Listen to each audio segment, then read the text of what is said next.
ఇందులో శివశంకర్ గారి పాత్ర, మదన్ మోహన్ గారి పాత్ర, కేశవరావు గారి పాత్ర ఉంది, అట్లాగే మిర్యాల వెంకటరావు గారి పాత్ర, వీళ్ళందరి పాత్ర ఉందన్నది వాస్తవం. ముఖ్యంగా శివశంకర్ గారు, మదన్ మోహన్ గారు, కేశవరావు గారు, వీళ్ళ పాత్ర ముఖ్యంగా చాలా ఎక్కువగా ఉంది. వాళ్ళందరూ ఓన్ చేసుకుని వాళ్ళు ఎందుకంటే ఉన్నారు. యాదవ్ రెడ్డి గారు ఒక ఆయన, అంటే పిళ్ళా వెంకటేశ్వరరావు గారు రంగా గారి కోసం వదులుకోలేదా కార్పొరేటర్ స్థానాన్ని? అది చెప్తారు ఆయన, పిళ్ళా వెంకటేశ్వర గారు అభిమానులు చెప్తారు. లేదండి, వదులుకోలేదంటే ఇంకా ఆయన ఆశ వదులుకున్నాడు. అంటే ఆయన పోటీ చేశాడు, ఆయన ఆ పోటీ నుంచి విరమించుకోలేదు. అలాగని పోటీలో ఉన్నానని చెప్పి ఓ ప్రచారం చేసింది కూడా ఏం లేదు. ఇక ఆయనకి రిజల్ట్ ఆ రోజునే అర్థమైంది, నామినేషన్ ఏం కానీ. సో ఇక ఆయన పోటీ నుంచి అయితే విరమించుకోలేదు, కానీ ఒక రకంగా చెప్పాలంటే ఆయన సహకరించినట్టే పరోక్షంగా. ఆయన అభిమానులు ఎలా చెప్తారంటే, పిళ్ళా వెంకటేశ్వర గారు ఒక అనుచర వర్గం ఉంటుంది కదా, ఆ రంగా గారు పోటీ చేద్దాం అనుకునేటప్పటికి పిళ్ళా వెంకటేశ్వరరావు గారు డ్రాప్ అయిపోయి రంగా గారికి స్పేస్ ఇచ్చారు, ఇట్లా చెప్పుకుంటా ఉంటారు పాపం. సార్, 85 ఎన్నికలు నిజంగా వాస్తవానికి ఆంధ్రప్రదేశ్లో ఎన్టీ రామారావు గారి ప్రభంజనం. ఆ ప్రభంజనంలో తెలుగుదేశం పార్టీకి అంత సానుభూతి పవనాలు వెల్లువెత్తుతున్నటువంటి సమయంలో విజయవాడ తూర్పు నియోజకవర్గం నుంచి ఆ రోజు అసలు పోటీ చేసి కాంగ్రెస్ అభ్యర్థిగా గెలవడం విజయవాడ నగర నడిబొడ్డునంటే సాధారణమైన విషయం కాదు. అది ఎట్లా సాధ్యమైంది సార్? మీరు ఇంకో ముఖ్యమైన విషయం మర్చిపోతున్నారు మీరు. సార్ చెప్పండి. ఆ ఎలక్షన్ కూడా, అంత క్రూషియల్ ఎలక్షన్ లో కూడా ఆయన ప్రచారానికి వెళ్ళా, వంగవీటి మోహన్ రంగారావు గారు ప్రచారానికి వెళ్ళా, కాంగ్రెస్ ఆఫీస్ లో నిరాహార దీక్ష కూర్చున్నాడు ఆయన. ఓకే, విజయవాడ గాంధీ భవన్, విజయవాడ గాంధీ మన కాంగ్రెస్ ఆఫీస్ నిరాహార దీక్ష కూర్చున్నాడు ఆయన. అక్కడ కూర్చొని ప్రచారం చేయకుండా గెలిచాడు ఆయన. అక్కడే ఉన్నారు, ప్రచారానికి రాలేదు. ఆయన విజయవంతంగా దిగ్విజయంగా గెలిచాడు. అడుసుమిల్లి జయప్రకాష్ గారు లేదు, కాదండి, ఆయన యార్లగడ్డ శివరాంప్రసాద్ కాదు, యార్లగడ్డ ఆయన పేరు లెక్చరర్ అండి. ఆయన లయలా కాలేజీలో లెక్చరర్. ఆయన మీద ఆయన నుంచో పెట్టారు టీడీపీ తరఫున. అసలు ప్రచారానికి రాకుండా గెలుపొందారు. రాజకీయంగా రామారావు గారిని విభేదించాల్సి వచ్చినప్పుడు, అట్లాగే శాసనసభలో రామారావు గారిని చాలా ఈయన వాగ్దాడితో ఇబ్బందుల పాలు చేస్తున్నప్పుడు, ఆ తర్వాత ఎప్పుడైనా మీతో రంగా గారు వాటిని పంచుకున్నారా? ఆ అనుభవాల్ని, రామారావు గారిని ఇట్లా శాసనసభలో ఇవాళ ఎదిరించాల్సి వచ్చింది, ఒకప్పుడు ఆయన అభిమాన కథానాయకుడు రామారావు గారు, కానీ రాజకీయంగా ఇక్కడ విభేదించి ఇరు పార్టీలో ఉన్నటువంటి నేపథ్యం, దీన్ని ఎట్లా మీరు విశ్లేషిస్తారు? మేము ప్రత్యక్షంగా చూసామండి. చూసారా? అసెంబ్లీలో ఆయన మాట్లాడేటప్పుడు మేము విజిటర్స్ గ్యాలరీ ఉంటుంది కదా, విజిటర్స్ గ్యాలరీలో నుంచి చూసేవాళ్ళం, ప్రత్యక్షంగా చూసాం. అది ఆయన అనుభవాలు పంచుకోవాల్సిన అవసరం కూడా లేదు, వీక్షించారు, ప్రత్యక్షంగా మేము చూసాము. అక్కడ ఏమనిపించింది చూసినప్పుడు? ఏమంది, గొప్ప నాయకుడు అనిపిస్తుంది అండి. ఎన్టీ రామారావు లాంటి స్టాల్వార్డ్ తోటి ఆయన పోటీగా అసలు వాగ్దాటిని వినిపించి అసలు ఇబ్బందులు పాలు చేసి రామారావు గారు లీడర్షిప్ కనపడేది అండి, కనిపించింది, లీడర్షిప్ కనపడేది. సార్, రంగా గారు డిసెంబర్ 26 వారిని అంతమొందించారు, ఇక లేరు రంగా గారు అన్నప్పుడు మీరు ఎక్కడున్నారు? ఆ వార్త మొట్టమొదటిసారి మీరు దురదృష్టవశాత్తు మమ్మల్ని అందరినీ ఒక కేసులో ఇన్వాల్వ్ చేయడం, మా కండిషన్ బెయిల్ మీద మమ్మల్ని మచిలీపట్నంలో ఉంచడం జరిగింది కోర్టు ఆర్డర్ ప్రకారం. సో మా దురదృష్టం, ఆ టైంకి మేము అక్కడ ఆయన్ని కాపాడుకోవడానికి ఉండలేకపోయాం. మార్నింగ్ 4 ఎప్పుడో ఫోన్ చేశారు, మాకు దగ్గరలో ఒక పెద్ద మనిషి ఇల్లు ఉంది, ఆయన ఇంటికి ఫోన్ చేసి మమ్మల్ని పిలవమంటే మేము వెళ్తే, ఈ దురదృష్టకరమైన మా జీవితంలో అత్యంత దురదృష్టకరమైన వార్త.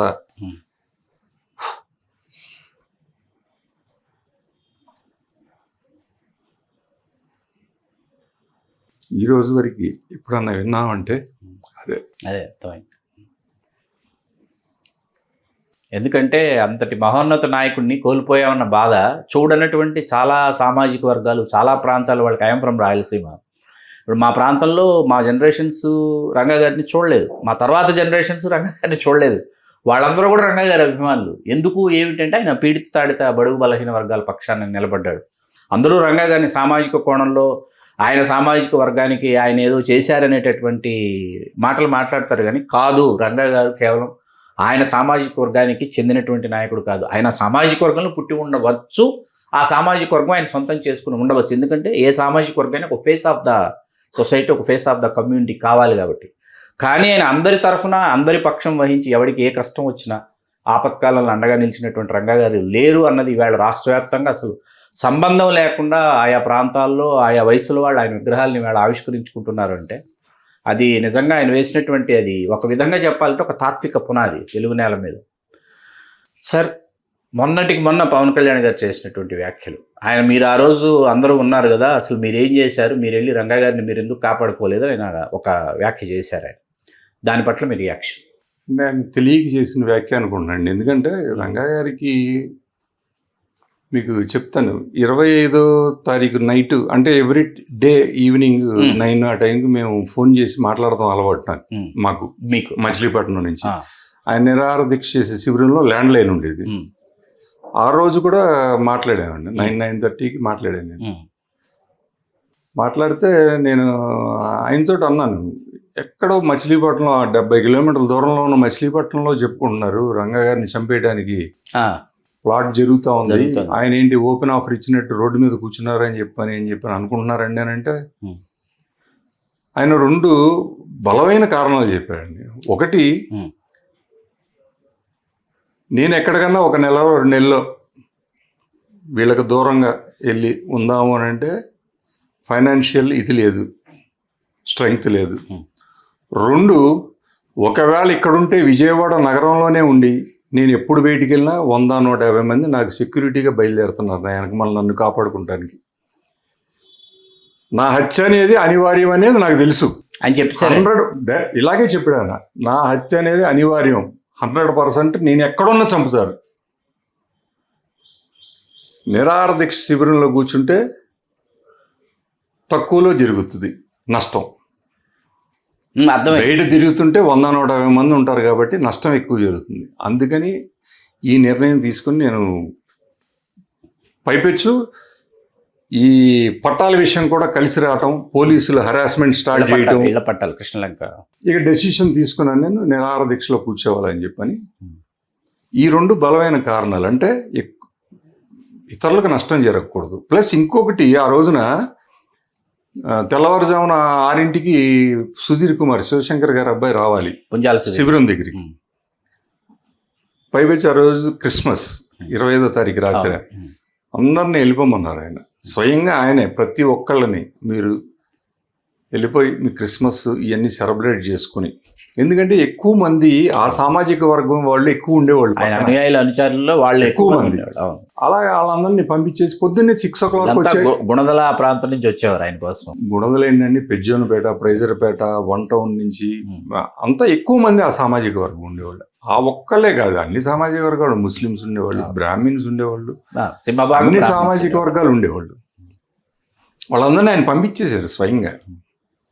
అంటే బహుశా ఆయన ఆ రోజు ఆ తెల్లవారుజామున జరుగుతుందని ఆయన ఊహించకపోయి ఉండొచ్చు, కానీ బట్ ఎనీ డే జరుగుతుంది అనేది మాత్రం ఆయనకు రూఢీగా తెలుసు.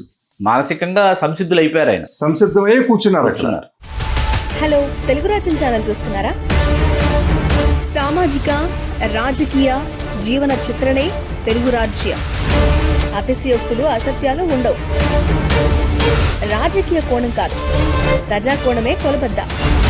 తెలుగు రాజ్యం వీక్షణ మీ ఉత్తమ అభిరుచికి నిదర్శనం.